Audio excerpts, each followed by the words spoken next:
आज हम बात करेंगे विटिलिगो के टिप्स के बारे में। नमस्कार, मैं डॉक्टर जगदीश सखिया, चीफ डर्मेटोलॉजिस्ट ऑफ सखिया स्किन क्लिनिक। विटिलिगो में सफेद दाग जो बोलते हैं ना, कोड बोलते हैं, व्हाइट स्पॉट बोलते हैं। विटिलिगो 3 रीजन से होता है। एक जेनेटिक होता है, 20-30% जेनेटिक होता है।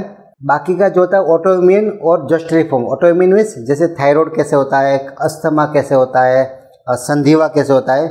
मीन्स ब्लड में एंटीबॉडी बनता है और जो ऑर्गन में अटैक करता है वहाँ डिजीज बनाता है। मानो कि थायराइड में अटैक किया तो थायराइड करता है, फेफड़े में लंग में अटैक किया तो अस्थमा बनाता है, नोज में अटैक किया तो हमें छींक जो आती है वो, हड्डी पे अटैक किया तो संधिवा बनता है। वैसे ही वो पिगमेंट प्रोड्यूसिंग जो सेल होते हैं मेलानोसाइट, इसके सामने जो एंटीबॉडी बनते हैं उसको विटिलिगो होता है। तो ऑटोइम्यून डिसीज जो होता है 70% होता है, 25-30% जो होता है जेनेटिक होता है। बाकी कम परसेंटेज में जस्टरिफॉर्म मीन्स बॉडी के एक ही साइड में होता है। किसी को फेस में एक साइड होता है, मीन्स जो एक ही साइड में होता है उसका प्रोग्नोसिस अच्छा है। वैसे दवाई से कम मिटते हैं, इसमें सर्जरी की ज़रूरत ज़्यादा रहती है, परंतु इसमें रिकरेंस का चांस बहुत कम रहता है। मीन्स नया दूसरी जगह पे निकलने का चांस नहीं रहता है। जो भी नया होता है उसके सेम जो साइड होता है वही एरिया में ऊपर नीचे होता रहेगा, तो नया एरिया कम पकड़ता है। तो सबसे अच्छा जो प्रोग्नोसिस होता है वो जस्टरिफॉर्म होता है। जो विटिलिगो में जो 5 जगह होता है जब पुअर रिजल्ट मिलता है, एक तो वो स्ट्रॉन्ग फैमिली हिस्ट्री, इसमें पुअर रिजल्ट मिलता है। एक जब मोर देन 30% बॉडी एरिया में स्प्रेड हो जाता है। तीसरा कि मोर देन 10 ईयर से ज़्यादा ड्यूरेशन हो जाता है, तब इसका रिजल्ट पूरा गार्डन मिलता है। चौथा जो बोनी एरिया में जो होता है विटिलिगो, वहाँ इजीली नहीं मिटता है, वहाँ सर्जरी की ज़रूरत रहती है।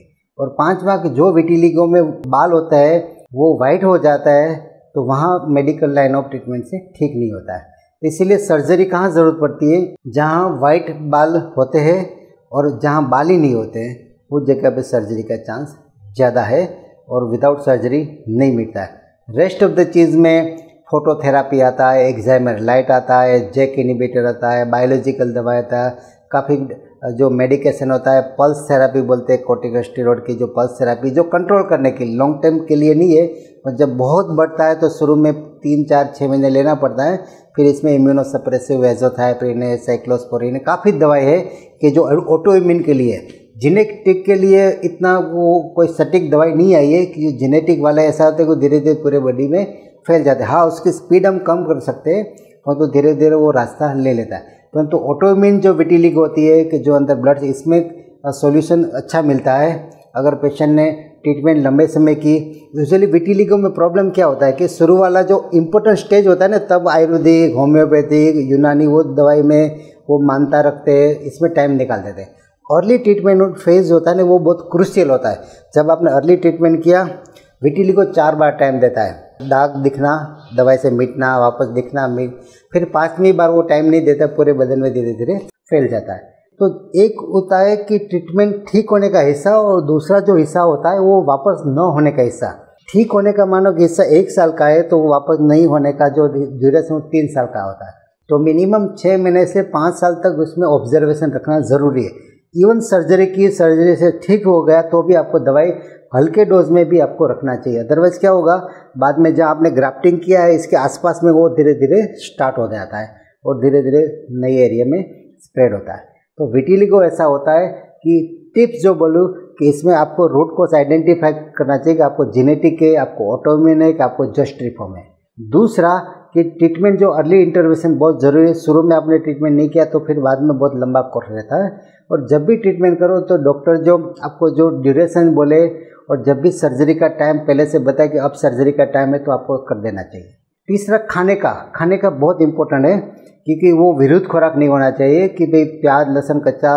वैसे कोई साइंटिफिक एविडेंस कम है, परंतु एक्सपीरियंस ऐसा बोलता है पेशेंट जब ज़्यादा खाते हैं तो ये वाइट स्पॉट निकलते हैं।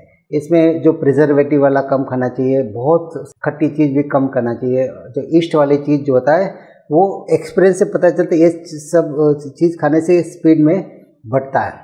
जो लाइफस्टाइल जो होती है आपकी, वो एकदम एक्सट्रीम नहीं होना चाहिए। टाइम टू टाइम सोना, एक्सरसाइज जो 45 मिनट वॉक करना, कुछ भी खून घूमना चाहिए। कारण कि जो भी विटिलिगो की आप दवाई खाते हो अल्टीमेटली पहुँचती है ब्लड के थ्रू। अगर आपकी सेडेंटरी बैठे बैठे लाइफस्टाइल है तो ब्लड कम पहुँचेगा तो दवाई भी कम पहुँचेगी। दवाई का जो टॉक्सिक पार्ट है वो ब्लड से निकलना चाहिए।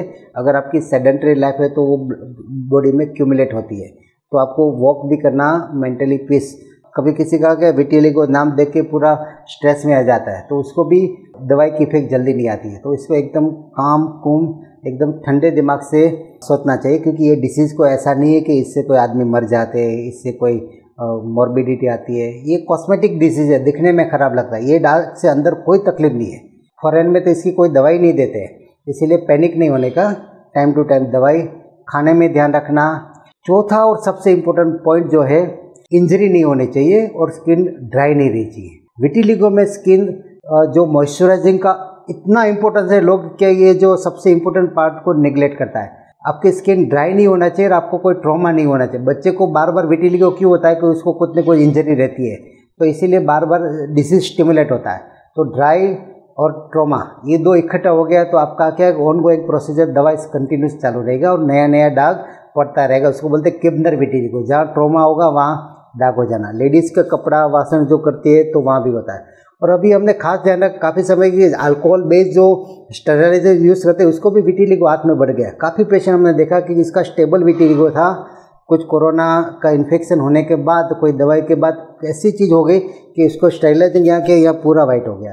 जो इसको काफ़ी सालों से स्टेबल था, मीन्स एक दो जो छोटे छोटे दाग थे वो ज़्यादा बढ़ते भी नहीं थे, तो ये बढ़ गया। तो आपको नॉन अल्कोहलिक बेस्ड जो हैंड स्टेरलाइजर आता है वो यूज़ करना है। इसमें नीम ऑयल आता है, काफ़ी जो जोजोबा ऑयल, काफ़ी ऐसी चीज़ हो जाती है, टी ट्री ऑयल आता है कि इसमें अल्कोहल फ्री है तो फिर भी एंटीसेप्टिक का काम करता है, तो ऐसा यूज़ करना है।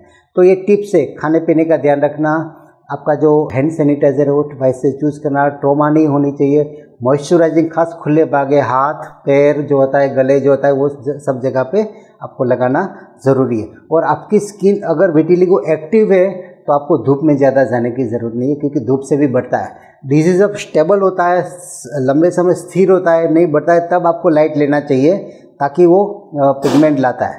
परंतु अगर आपका डिसीज़ स्प्रेड होता है तब आपने अगर धूप में ज़्यादा घूमे तो ये दाग बढ़ सकता है। खास तो अभी जो वैकेशन में कोई जगह पे घूमने जाए तो इवन एक्सट्रीम जो एनवायरनमेंट है, बहुत ठंडी होती तो भी बढ़ता है और बहुत गर्मी होती तो भी बढ़ता है। तो इतना ध्यान आप रखोगे तो विटिलिगो आपका ऐसा डिजीज़ नहीं है कि इसका कुछ सोल्यूशन नहीं है।